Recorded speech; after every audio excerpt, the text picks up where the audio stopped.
د والیبال دغه جمنازیوم خوست کې د لومړي ځل لپاره د یو پانګوال له لوري د 115,000 په لګښت سره جوړ شوی چې د پرانیستي لومړۍ لوبه پکې د کابل او کوزي پښتونخوا د والیبال منتخب لوبډلو ترمنځ ترسره شوه.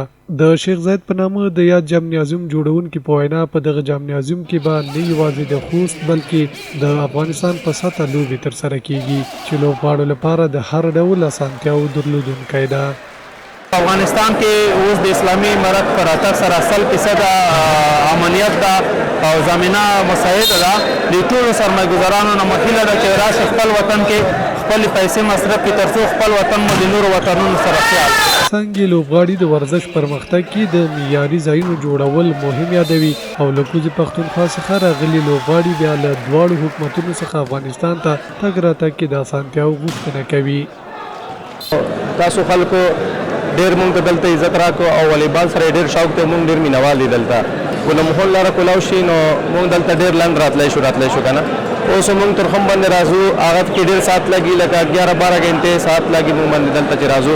افغانستان کشوری است که استعدادش نظیرش در جهان نیست، اما چی است که امکانات نیست. اگر همچنان پروسه در سراسر افغانستان به خاطر بازسازی جمنازیوم‌ها پروژه جور شود، تجارای ما، دولت ما برای ورزشکارها همین زمینه را فراهم بسازه، انشالله ما مطمئن هستیم که در سطح آسیا چه که در سطح جهان قهرمان میشه.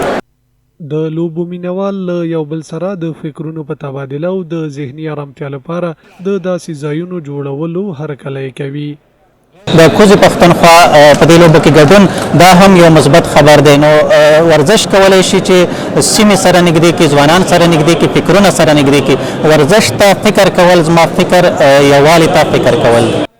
د جمنازیوم پرانیستي مراسمو کې د یادواله چارواکو او د ورزش برخې مسولینو پانګوالو ته د هر راز همکاري ډاډ ورکړ او زیاتولی چې راتلونکي نږدې وختونو کې به د سیمې هیوادونو په کچه په 10 جریبه ځمکه کې د 50 میلیونه ډالرو په لګښت سره ورزشي کمپلیکس جوړ کړي.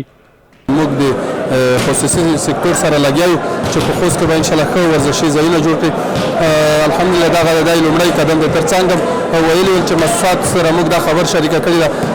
الحمدلله تاسو وینئ چې 15 میدانونه په ولسوالیو کې کار عملاً پرې روان دی. ورزش وده کړې ده، روان دی لا مخته. باید یاد شي چې د شیخ زاید په نامه د دغه والیبال جمنازیوم جوړونکي په وینا پلان کې لري تر څو د فوټبال لپاره هم دې ته ورته په ټول ورزشي لوازمو او اسانتیاو برابر جمنازیوم جوړ کړي.